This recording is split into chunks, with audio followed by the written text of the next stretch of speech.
Bueno, la idea para hoy es una pequeña charla que se titulada Arquitectura y Construcción, la construcción como valor expresivo de la arquitectura, el caso del hormigón armado. Eh, la construcción siempre ha sido una parte absolutamente integrada en el todo de la arquitectura. Esta relación se ha entendido durante siglos a través de la expresión vitruviana de las tres exigencias que el edificio debía satisfacer: la firmitas, la utilitas y la venustas. Para Vitruvio el edificio debería ser firme, útil y bello. Ninguno de los tres aspectos podía ser considerado independiente de los otros y solo en su equilibrada satisfacción estribaba la calidad del trabajo del arquitecto. Frampton, por su parte, eh, define la forma del proyecto como la convergencia de tres vectores que son el topos, el tipos y la tectónica. O sea, la construcción, el programa y el lugar. Y dice que si la tectónica no favorece en particular ningún estilo en particular, en conjunción con el lugar y la tipología, sirve para contrarrestar la presente tendencia de la arquitectura a legitimarse a partir de algún otro discurso. Entonces, en los años 80, Frampton propone una vuelta a legitimar el proyecto arquitectónico desde la propia disciplina, concentrándose en el uso, en el sitio y en todos los elementos que están ligados a la construcción y a la estructura. A nosotros nos interesa la relación entre arquitectura y construcción, entender la forma arquitectónica a partir de los modos constructivos y estructurales, no como una mera revelación de la técnica constructiva, sino como su potencial expresivo. Construir significa reunir coordinadamente una serie de elementos materiales, estableciendo entre ellos determinadas relaciones. La construcción define las reglas sintácticas de la arquitectura. Desde ese punto de vista, construir equivale a componer, es decir, a poner junto, de un modo concertado, los elementos de la arquitectura, adoptando el valor de la materialidad como verificación decisiva del proyecto. La construcción y la estructura constituyen la base de la expresión arquitectónica, a partir de la lógica inherente de cada material y de las reglas sintácticas de la estructura. Para Elio Piñón, la tectonicidad es aquella dimensión de la arquitectura en la que el orden visual y el material confluyen en un mismo criterio de orden. La tectonicidad tiene que ver más con la condición constructiva de lo formado que con la mera sinceridad constructiva.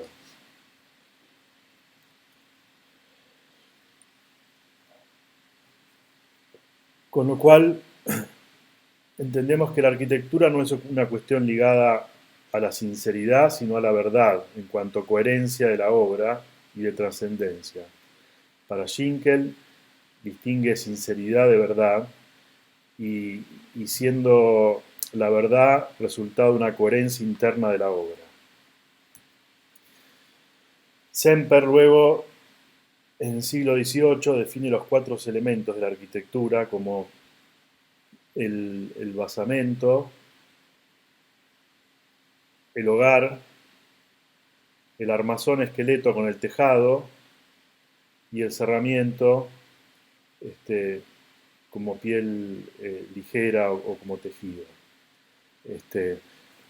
Hace esta definición como originaria de la arquitectura a partir de estudiar culturas orientales.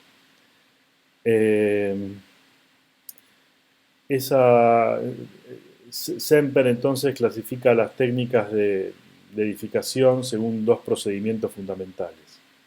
La tectónica de la estructura, por un lado, donde los ligeros componentes lineales están ensamblados, y la estereotomía del basamento, donde la masa, el volumen pesado, se forma conjuntamente mediante el apilamiento repetido de elementos pesados. Entonces, en esta definición, Semper define como dos lógicas de construcción, dos lógicas constructivas, dos lógicas de expresión formal. Este, uno que tiene que ver con la tectónica, que es la articulación de elementos, unir pequeños elementos para conformar un entramado estructural. Y por otro lado, este concepto estereotómico, que tiene que ver con la piedra, con el ladrillo, con la tierra, con mover elementos pesados, con la continuidad del muro. Eh, Podríamos decir que la arquitectura griega es tectónica. Podríamos definir la arquitectura griega y romana como arquitectura tectónica y arquitectura estereotómica. La arquitectura griega porque se conforma a partir de con la posibilidad de tener elementos resistentes naturales como grandes piedras, la posibilidad de construir la estructura a partir de pilares que en conjunto con el dintel van a conformar eh, la arquitectura griega.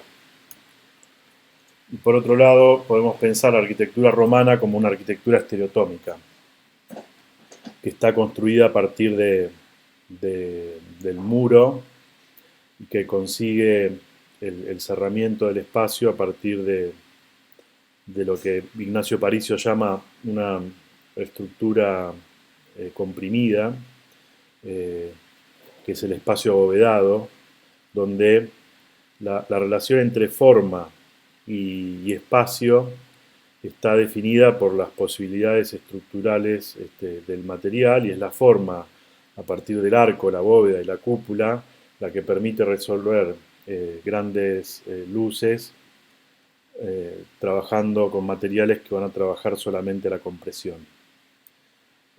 En ese caso, eh, la perforación del muro se da en pequeños tamaños, y el arco es el que genera el dintel para transferir las cargas y dar continuidad estructural al muro. Volviendo a nuestro trabajo del taller, en esta lógica de investigación proyectual que tenemos cada año a partir de un material, podríamos ordenar estos materiales a partir de esta lógica estructural y constructiva. Y entonces podemos pensar que los elementos del acero y el metal son elementos lineales que van a trabajar articulados con tipos de estructura tectónicas.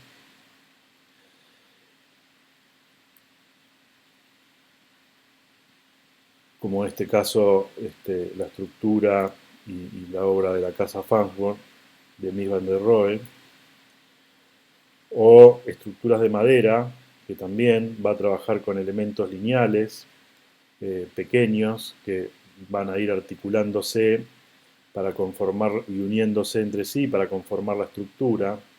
Y lo que va a quedar entre medio son vacíos que luego el cerramiento va a tener que llenar, ya sea con paños ciegos, con paños vidriados, pero la propia estructura tiene un mínimo cantidad de material entramada, y luego el cerramiento es el que completa esos vacíos entre medio. A diferencia del caso contrario, entonces, que sería el mampuesto, el ladrillo, que trabaja por continuidad de la masa a partir del muro, con mayores espesores.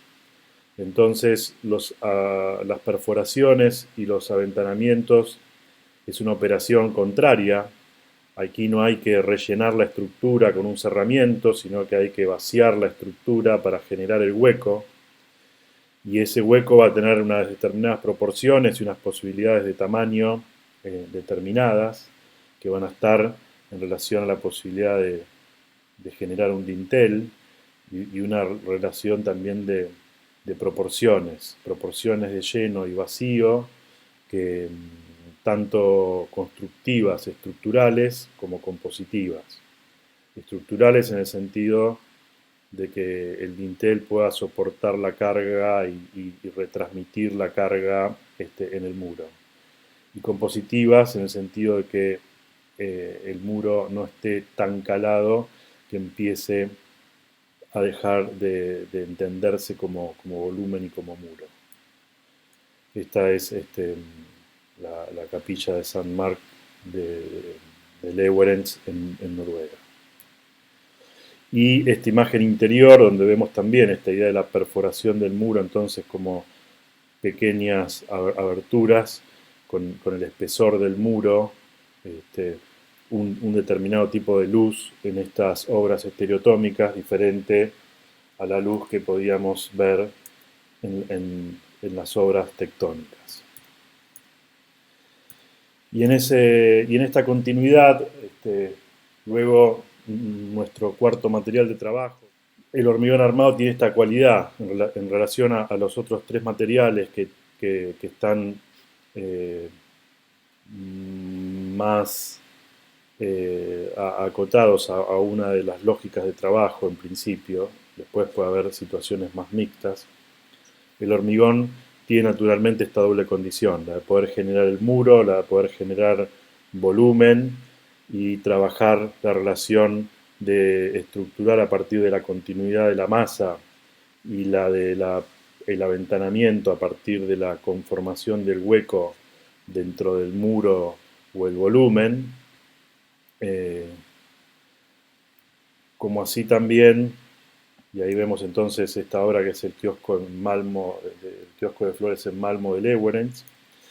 Y esta otra posibilidad, que es la de una conformación tectónica, de articular piezas, como en este caso en la Galería de Arte en Yale de Louis Kahn, un entramado de columnas, vigas, losas conforman el proyecto, y luego el cerramiento va a estar nuevamente cerrando, tapando los espacios que quedan entre la estructura. Entonces, tenemos este año la posibilidad en todos los trabajos de poder discernir, poder seleccionar, poder definir en qué tipo de lógica estructural, tectónica o estereotómica, continuidad de la masa o elemento lineal y entretejido, o situaciones mixtas con las cuales poder trabajar con el hormigón armado.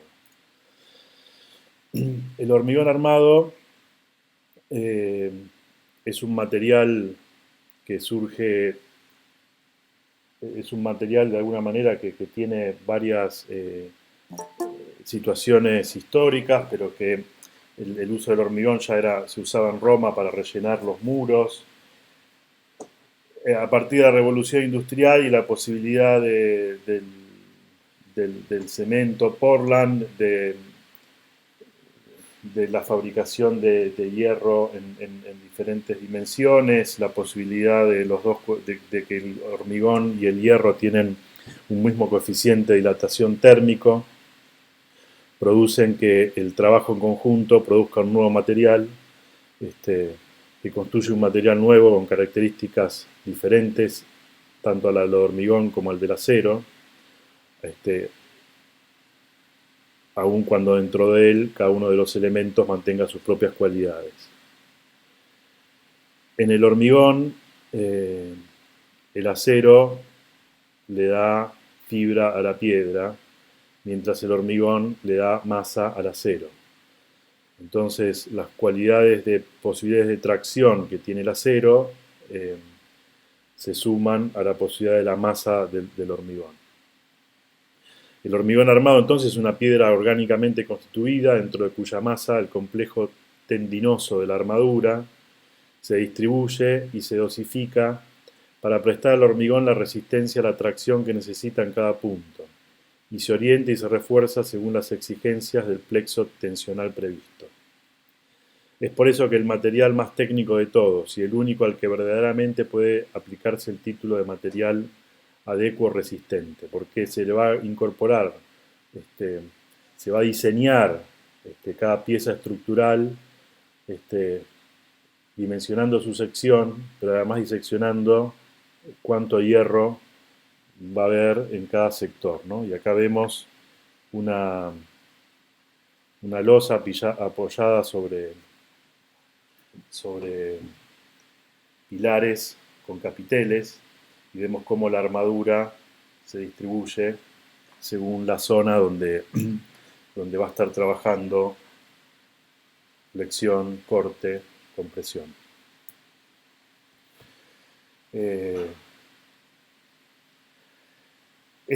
Esta posibilidad produce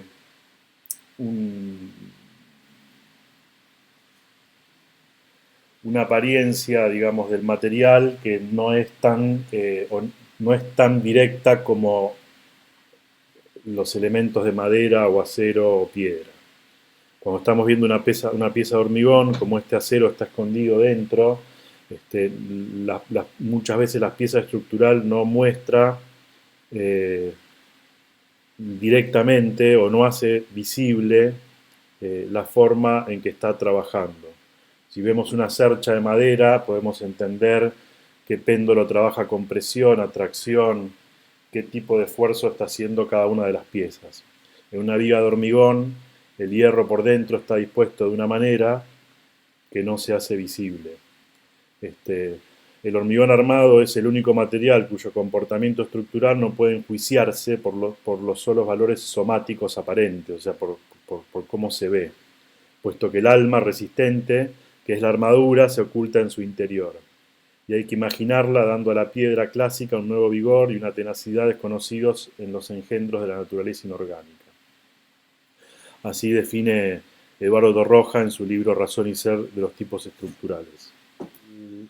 Si tenemos que definir ciertas características del hormigón, una es esa conjunción del hormigón armado, ¿no? del hormigón y el acero, y esta cierta invisibilidad de su esencia de trabajo estructural, digamos, dado que el acero está escondido.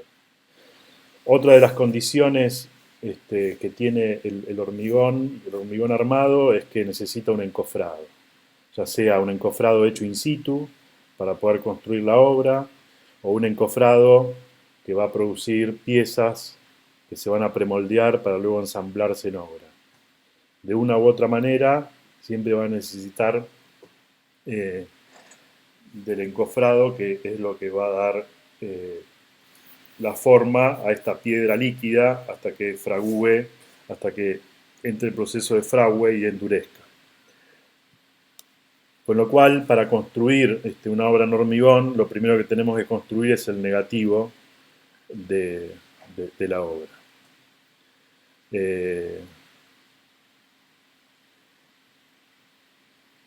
Y por otro lado, la textura, la expresión final de la superficie de la pieza de hormigón va a estar definida por el material con el que fue encofrado. Entonces, un hormigón hecho con tabla, un hormigón hecho con un encofrado de acero, o un encofrado textil, o un encofrado de un fenólico plástico.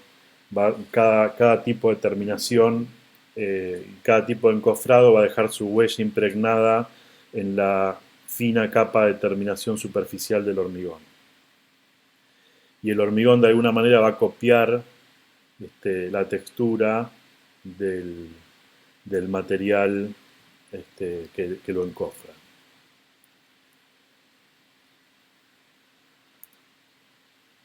Quizás uno de los primeros, los puentes de Maillard en Suiza, a principios del siglo XX,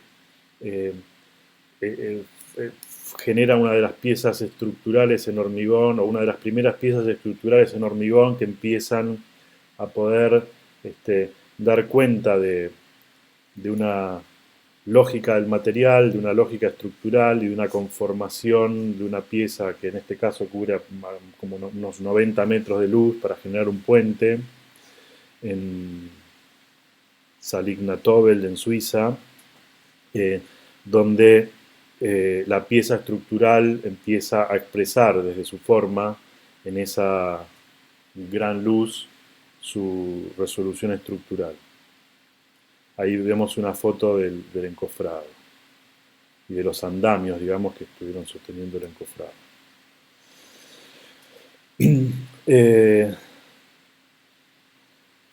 Bueno, este encofrado tiene la cualidad de que tiene que soportar todo el peso muerto del hormigón, que está líquido, con lo cual es una estructura temporal que tiene que tener la capacidad de soportar el peso de toda la obra, el peso propio de toda la obra. Y ahora hubo en este proceso del nuevo material y en este proceso de encontrar cuáles eran las lógicas, o sea, por muchos años este material, así como el acero, se usaba escondido dentro de sillares de piedra, o de mamposterías, etc. Y en la medida que algunos arquitectos fueron trabajando sobre el hormigón, como Perret, pero luego hay dos arquitectos y dos proyectos que creo que entienden finalmente o llevan al límite esta lógica o estas nuevas posibilidades que tenía el nuevo material del hormigón armado y generan un nuevo horizonte para la posibilidad de este material y para la composición de una idea de espacio, de una idea de relación interior-exterior y una idea de tipo constructivo nuevo y acorde a esta nueva materialidad. Y una es, para ponerlo así muy drásticamente, en dos obras, en dos proyectos, ni siquiera obras, en dos proyectos dibujados. Uno es la Maison Dominó, la casa dominó, de la estructura dominó de Le Corbusier en 1915, que es esta estructura de dos losas apoyada simplemente en pilares, con una escalera, la posibilidad de repetir el suelo, la posibilidad de repetir el suelo en altura, y este proyecto que estaba hecho para reconstruir la vivienda que hacía falta luego de la Primera Guerra Mundial en Europa, a partir de una estructura de hormigón, entonces totalmente independiente ya del cerramiento, y donde luego cada usuario podía rellenarla y cerrarla con los materiales que dispusiera, incluso con materiales recuperados de las demoliciones de la guerra.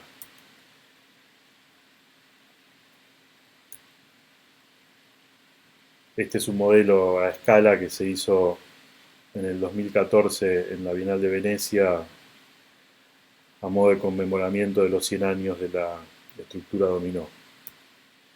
Y otro proyecto que es de 1920 y algo, 22, 23, es este proyecto de las oficinas de hormigón de Mies van der Rohe en Alemania,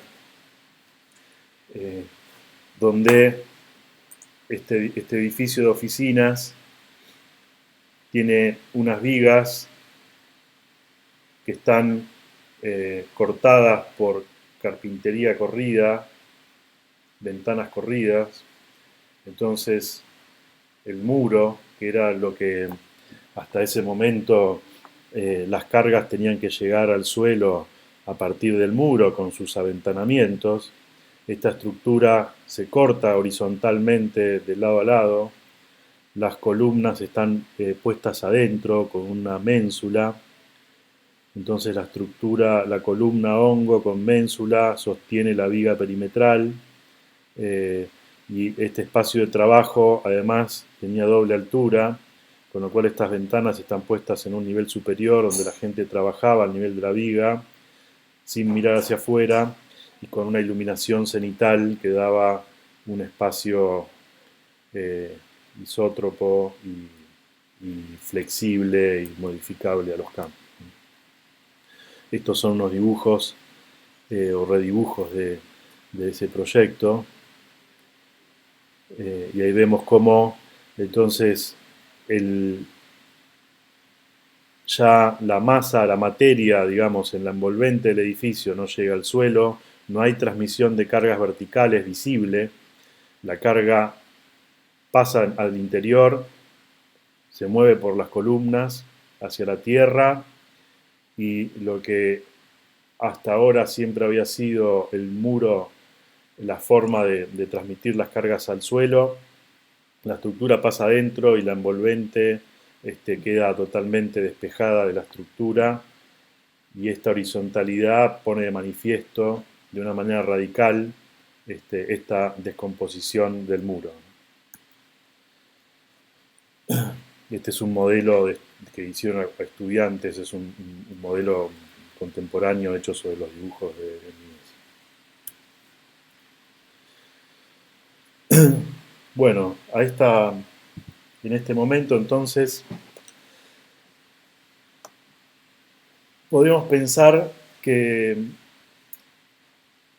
las estructuras de hormigón se podrían clasificar a partir de estas 4 o 3 condiciones que están relacionadas a esta idea de lo tectónico y lo estereotómico o esta idea de la estructura homogénea. Entonces, esta primera posibilidad estructural son sistemas continuos y homogéneos. Son estructuras donde un solo material resuelve toda la estructura y cerramiento a la vez. Entonces no hay articulación entre diferentes materiales, sino que las articulaciones son o de espacios o funcionales o estéticas. Sería el caso de una obra colada completamente en hormigón. Después podemos tener sistemas discontinuos homogéneos, que son en los que podemos reconocer columnas, vigas, o sea, diferentes elementos funcionales resistentes, pero todos están hechos con el mismo material, o sistemas discontinuos, pero dishomogéneos, o sea, donde las columnas pueden ser de un material, las vigas de otro, el cerramiento de otro, ¿no? Y cada elemento tiene un material diferenciado que está cumpliendo una función distinta. Y podríamos definir un cuarto sistema que serían sistemas estructurales ocultos.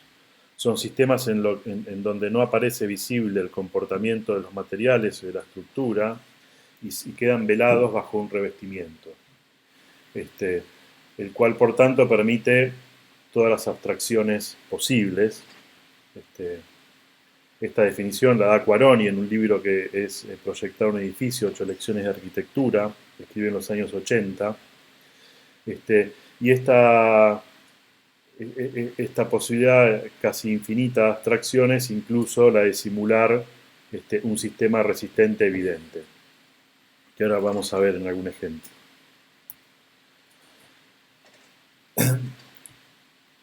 A partir de eso podríamos pensar o podríamos sintetizar en una forma quizás más formal, o más claro, más sintética, en estas 3 categorías. O sea, obras que pueden funcionar a partir del volumen, o sea, que son sistemas continuos, son homogéneos, predomina el volumen, el muro es portante, el aventanamiento se produce agujereando el muro, y hay ciertas proporciones, tanto por temas estructurales como por temas compositivos, que hay que mantener. Otro sistema podría ser el del plano, el plano de la losa, básicamente. Esta situación de la estructura que se corre hacia adentro, desaparece de la envolvente, como veíamos recién, tanto en la estructura dominó como en el proyecto de Mies, de las oficinas de hormigón. Esta idea donde la estructura o la columna por lo menos, la estructura vertical, la columna, el elemento vertical pasa hacia el interior, y entonces predomina el plano horizontal de la losa, ¿no? Y esa es una idea moderna en ese sentido de poder mostrar que estas nuevas técnicas del hormigón podían no generar la continuidad hacia el suelo. Entonces, la losa que está flotando, entre comillas, que está volando, el voladizo, y por lo tanto luego la sombra, es lo que genera un sistema de apilamiento donde el elemento vertical está corrido para adentro y el horizontal, ya sea en la viga o en la propia losa, es lo que construye el volumen. Y en tercer punto, la trama estructural. La trama estructural, que son sistemas discontinuos también, donde predomina el elemento columna y viga, que son los elementos de soporte. Los elementos de soporte y de cierre están en el perímetro y se combina con muros o columnas interiores. El aventanamiento se produce cerrando con vidrio o con otro material de cerramiento opaco los espacios que quedan entre la estructura. Pero en ese caso, el entramado aparece en la envolvente. Con lo cual tenemos el volumen, tenemos las losas y tenemos el entramado. Y con esas tres categorías podríamos estudiar las obras que estamos estudiando y analizando y redibujando en este primer ejercicio 1. Y también, cuando empecemos a trabajar en el ejercicio de estructura y cerramiento, podríamos imaginar en cuáles de estas categorías queremos que nuestro proyecto se desarrolle, y teniendo claro eso, poder trabajar o incluso poder tener la posibilidad de combinar alguna de estas categorías y tener alguna situación estructural más compleja.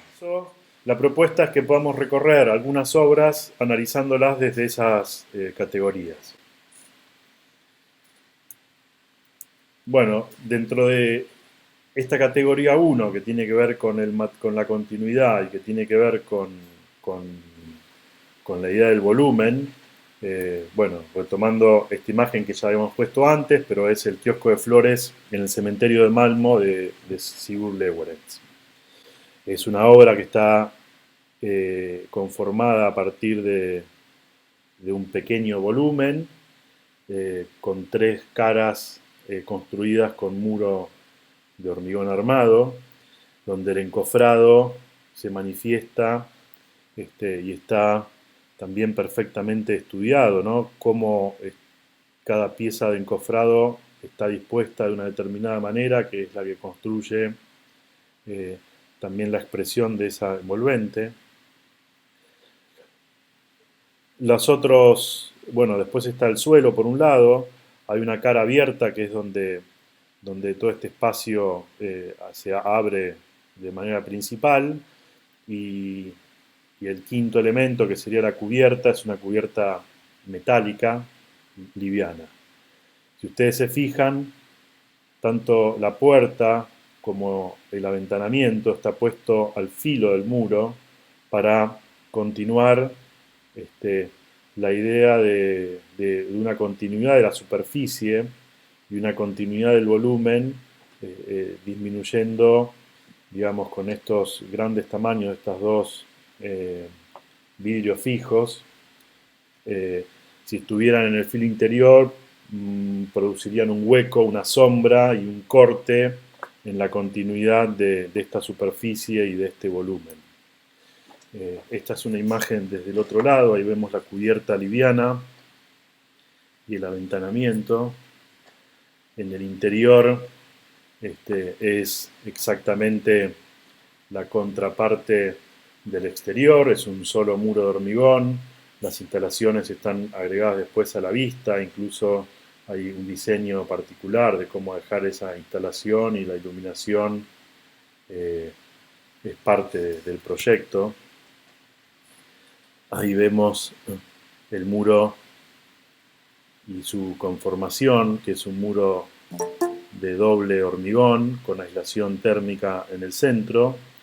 Es un muro que tiene que tener aproximadamente 40 a 45 centímetros. La entrada a la puerta, aquí está la puerta que veíamos antes, digo, las dos ventanas están aquí arriba, este es un acceso lateral, este es el techo que vuela, donde se colocan las flores, y la expansión desde este lugar. La cubierta tiene una cercha metálica liviana, ahí se ve el vidrio completando la superficie del muro, esta pequeña diferencia en el zócalo, hay una diferencia de nivel entre el piso interior y el piso exterior, resuelve la relación del zócalo, y también siempre esta idea de ver los proyectos en su llegada al suelo, en su desarrollo y en su cubierta, que son los tres lugares donde el proyecto tiene que resolverse con diferentes solicitaciones y temas, ¿no? La cubierta, que resuelve la gravedad, resuelve la iluminación, el muro con su cerramiento y su relación masa-aventanamiento, estructura-cerramiento, y la llegada al suelo que conforma este basamento que proponía Semper ante el mundo, que es una topografía quebrada, por más que estemos en la pampa, siempre hay diferencias de nivel, y cómo generar ese mínimo, o en este caso como con un mínimo, pero la idea de generar ese piso plano que es el espacio para habitar. Hay el dibujo preciso de los encofrados, entonces cuando ustedes estén dibujando en hormigón el proyecto, como estén dibujando una elevación, como estén dibujando una vista, la vista es el dibujo del encofrado, y van a recordar que la construcción del hormigón es la construcción de un encofrado, y ese encofrado se puede construir con diferentes materiales, pero las dimensiones, las texturas, los tamaños de ese encofrado van a quedar plasmados en la obra. Esta imagen con color muestra esta cuestión del reflejo, ¿no? El vidrio, que entonces también se hace opaco, un vidrio que está agarrado con unas piezas metálicas para poder estar perfectamente a filo del material, la obra que llega al suelo de manera rotunda y se apoya completamente en el suelo, cosas que en el caso de la madera o el acero, siempre la obra va a tener que estar elevada o separada del suelo de alguna manera, como veíamos en la obra de la casa Farnsworth o de la casa de los Sims antes de madera. Esta obra puede llegar al suelo de manera directa. Acá unos detalles de la carpintería, de cómo este vidrio entonces hay un rebaje en el hormigón y una pieza metálica que hace como una especie de grampa que permite tomar el vidrio contra el hormigón, y una tabla de madera vemos que cubre el canto de hormigón hacia adentro.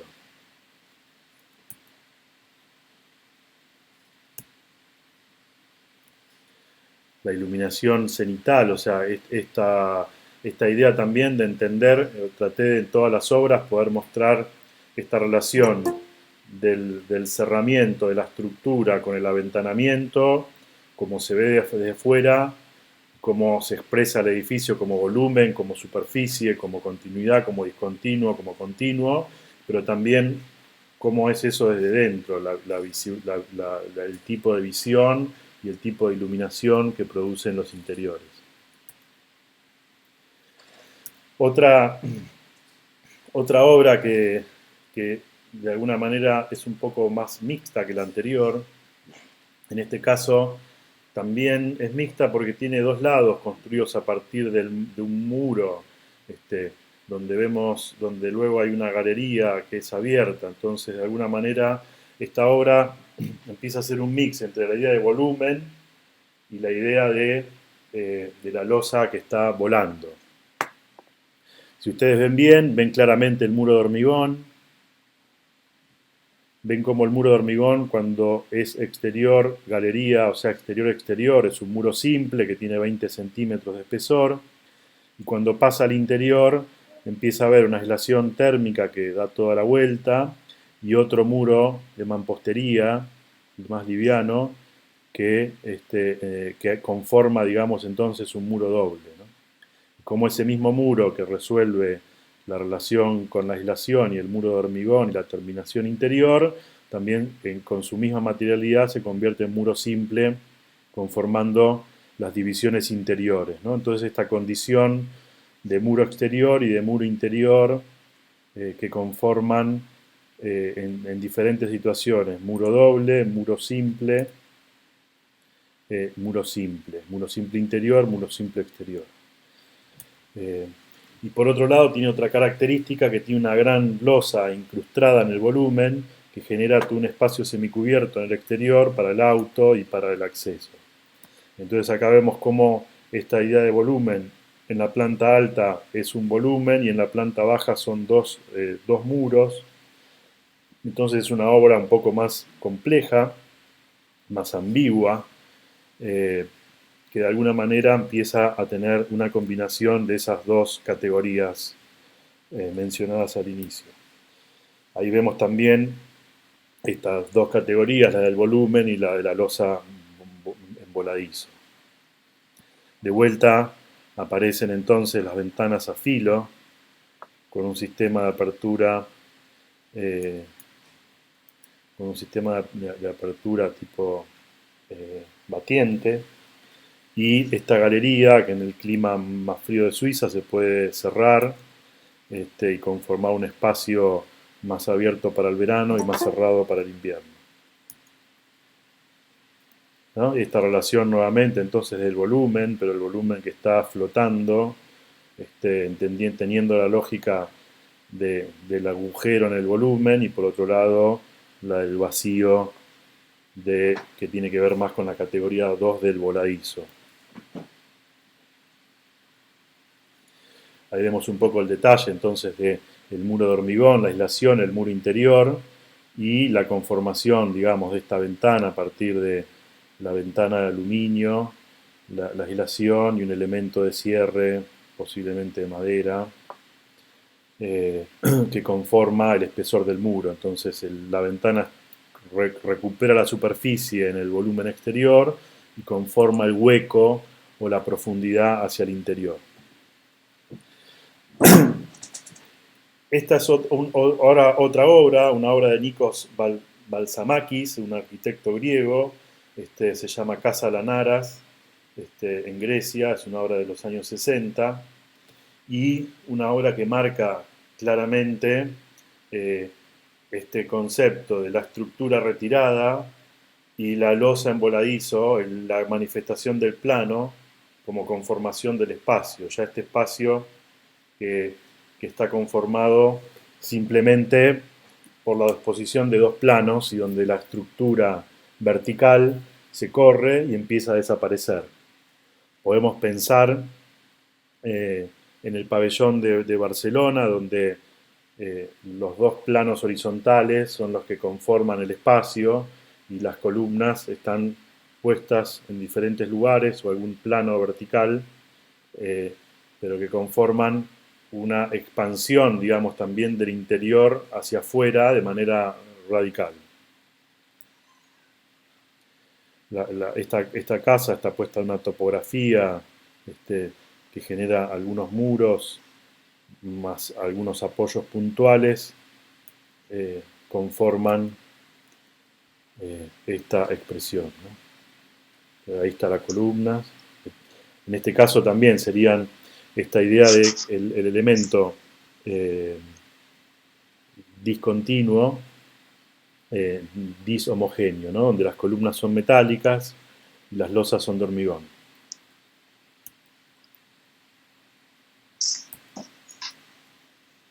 ¿No? Y de vuelta entre esta topografía quebrada, esta idea de un zócalo, que es la nivelación de un muro, ¿no? Y esta losa como dos líneas que contrastan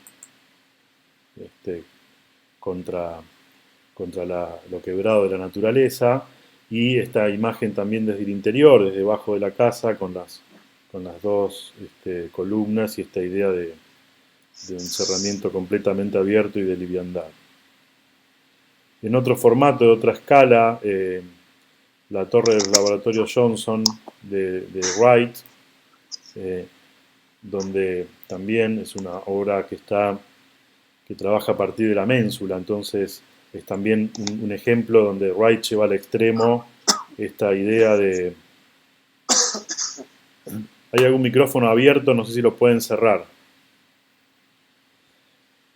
Esta idea de trabajar la repetición de pisos en altura, que van teniendo dos dimensiones, con lo cual va generando entre sí algunas dobles alturas, y tomadas de un solo pilar en ménsula, generan este proyecto, ¿no? Luego, un cerramiento, una estructura para un cerramiento vidriado que conforma la envolvente, pero esta estructura donde un pilar central desde el cual en ménsula salen los pisos.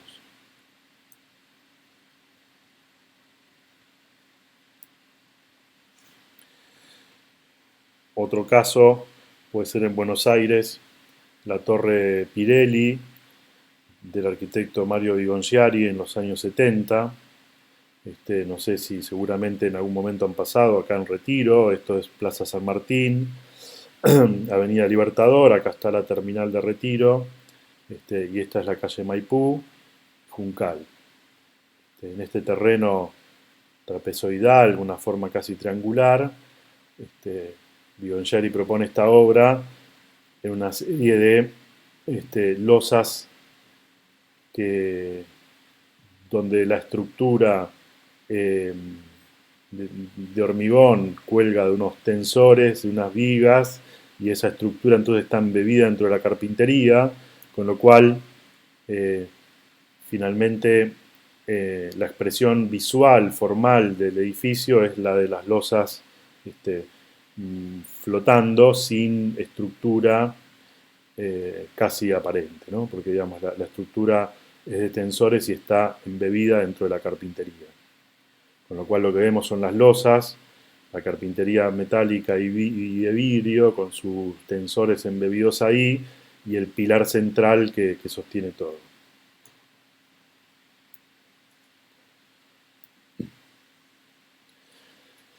Y luego pasamos al sistema de entramado, entonces, donde entonces la estructura de columnas, vigas, se empieza a aparecer en el exterior, el cerramiento se empieza a producir entre esta estructura, y en este caso una casa de Carlos Quintanz, un arquitecto español que se llama Casa Barreiros, una casa muy sencilla, un módulo estructural que resuelve con una viga, un solo techo, una cubierta, y luego en cada cara, sobre esa estructura, el tipo de cerramiento que cada cara, según su orientación y según su función interior, necesita. Entonces, hacia donde la casa expande y hacia su propio jardín, son todos paños vidriados, algunos fijos, otros que pueden abrir. El acceso, donde el cerramiento entonces se retira a un módulo, se produce un semicubierto para producir el acceso por este lado, un módulo compartido, vidrio y un cerramiento en piedra, otro tipo de carpintería para unos ambientes más pequeños como los dormitorios o servicios, donde entonces dentro de la propia estructura un elemento de carpintería, pero que tiene paño fijo, ventana y dintel, vuelve a conformar el cerramiento, hay una repetición y una sistematización, digamos, tanto de la concepción estructural como de sistematización de la conformación del cerramiento. Y el cuarto lado que es completamente ciego. Y otra obra que me parece muy interesante, o una obra paradigmática en este trabajo de la estructura y el cerramiento, en ese espacio coplanario donde la estructura y el módulo conforman un sistema de repetición que definen el espacio, definen la espacialidad interior, definen la expresión exterior del edificio y también el espacio interior, es el el Yale Center for British Art de Louis Kahn en Yale, que es esta obra, que es una obra de museo, donde la conformación de un módulo estructural de 6 metros por 350 o 3, conforman una grilla estructural que cuando llega a la planta baja se desdobla en dos, o sea, estas están apeando y tomando una luz más grande de 12 metros.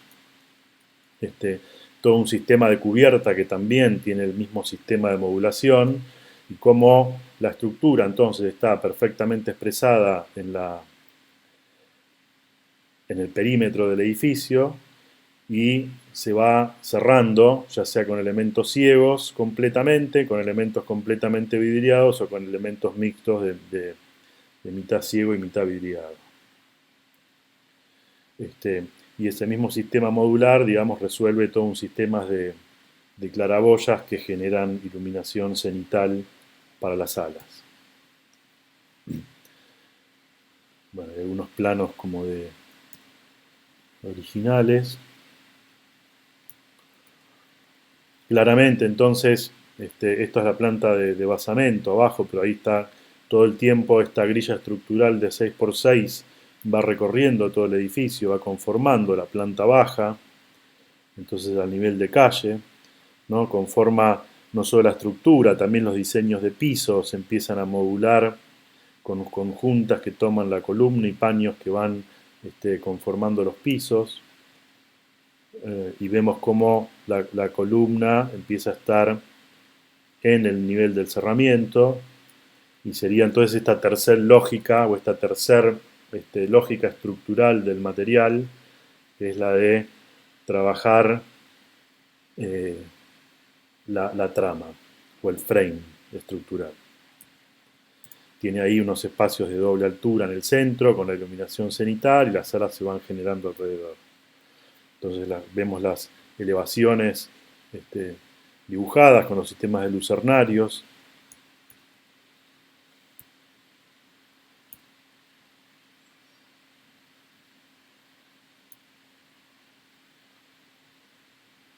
¿No? Y estos esquemas que muestran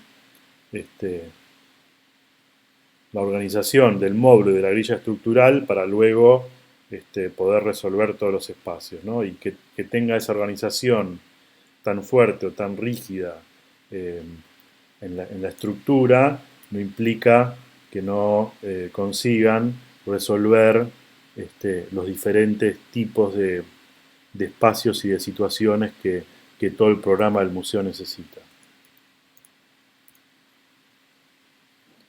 ¿No? Y ahí hay algunas imágenes, entonces claramente la estructura aparece ahí.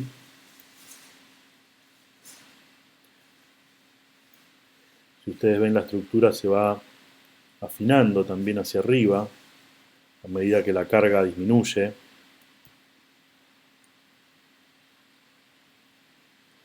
Y los interiores, este es el espacio de doble altura que es la iluminación cenital desde la cubierta produciendo luz con estas vigas más importantes, y como este entramado de la grilla estructural, del módulo estructural, del entramado estructural, nuevamente aparece también al interior, mostrando una coherencia de espacios. Es una fotografía tomada hacia la cubierta.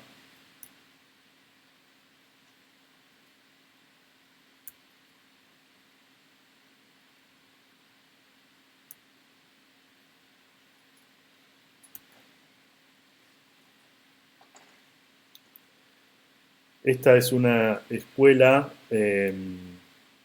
también de Peter Markley en Birch, en Zurich.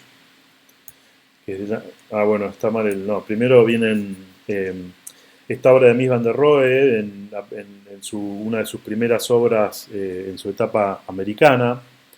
Es una obra en hormigón armado que de nuevo lleva la estructura afuera.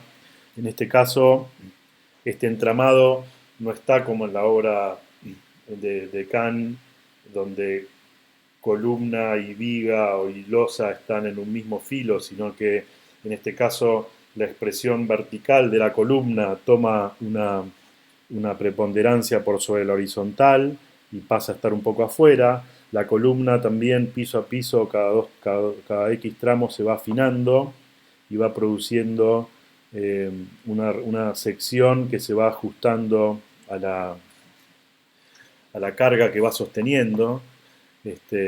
Y después cómo resuelve el cerramiento a partir de un antepecho que es de mampostería y un aventanamiento.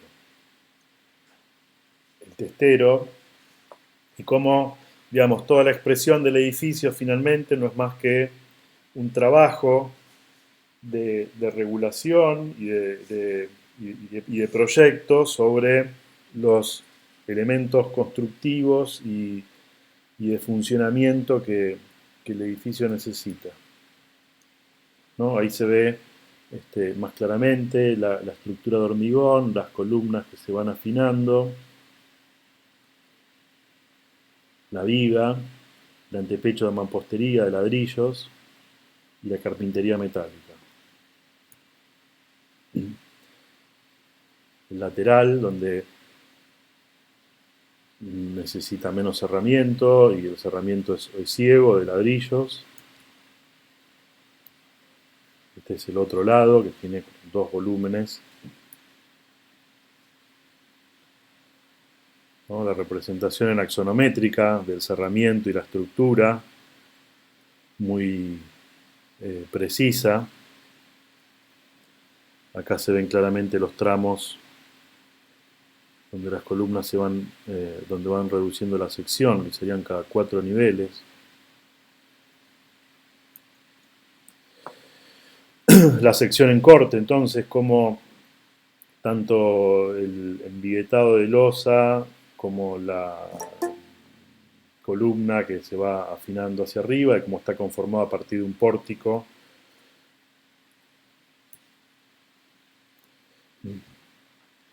Y el detalle constructivo, donde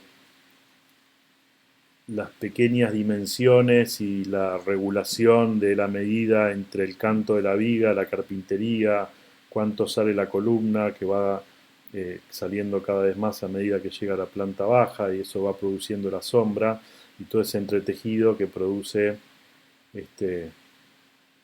la obra.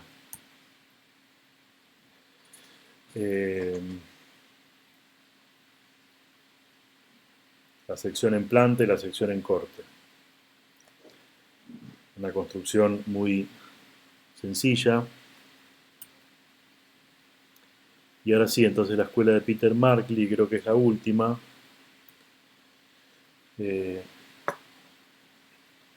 Es este volumen, que son como dos volúmenes que se conectan en esta esquina, un volumen aparte que está por acá y un sistema de espacios exteriores.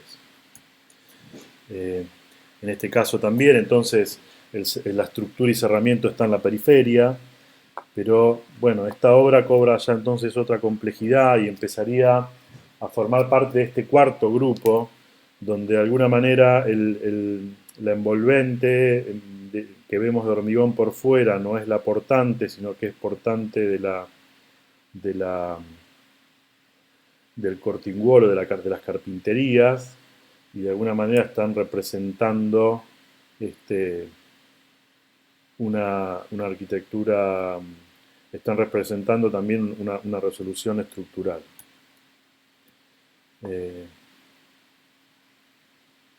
Entonces la estructura está conformada por elementos puntuales de apoyo y por tabiques, y hay una estructura de cerramiento de hormigón premoldeado que va conformando todo este entramado estructural. Todo este entramado, digamos, estructural o de composición de la obra que resuelve el cerramiento independientemente de la estructura portante. Y esto tiene que ver con las posibilidades de aislación térmica, de poder generar una envolvente completamente estanca y aislada con materiales de tipo polietileno expandido, materiales que son buenos aislantes y luego la envolvente encierra por fuera, evitando cualquier tipo de puente térmico.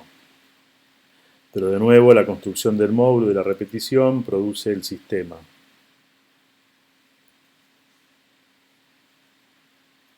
Vemos claramente el tema de cada premoldeado y cómo va funcionando uno con otro.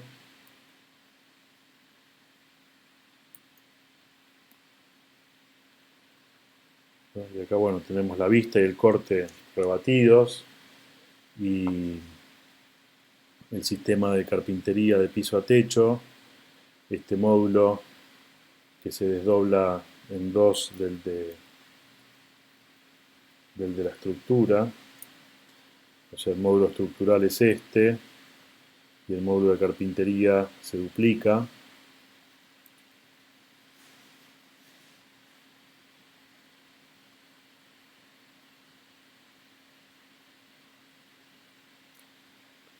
Y la aislación térmica que pasa completa y evita cualquier punto de puente, cualquier posibilidad de puente térmico.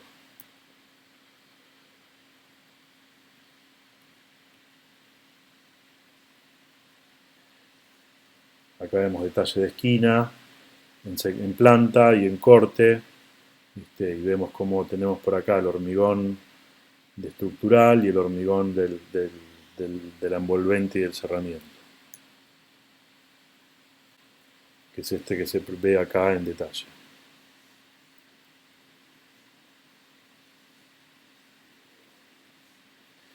Finalmente ese sistema permite llegar al suelo mostrando, al contrario, casi de manera opuesta a esta idea de las losas que no muestran la estructura. En este caso la estructura se expresa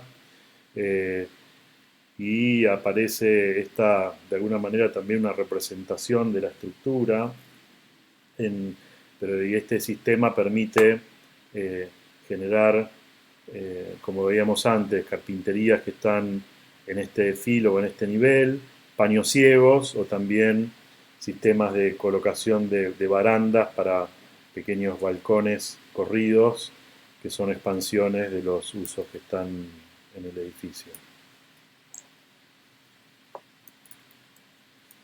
Bueno, y esta es la última imagen.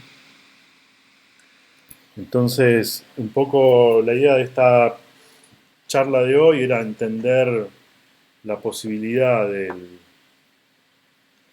del hormigón armado como una lógica del hormigón armado, del hormigón premoldeado, como posibilidades que pueden estar caminando entre la lógica de la continuidad del muro y de lo estereotómico y de la masa continua que se va perforando, la posibilidad de trabajar por forma, o la posibilidad de trabajar con elementos lineales, horizontales, que se van entramando y que esa lógica entonces discontinua o tectónica se puede funcionar, ya sea a partir de elementos horizontales y la expresión de la losa y del voladizo en su expresión formal, o a partir del entramado.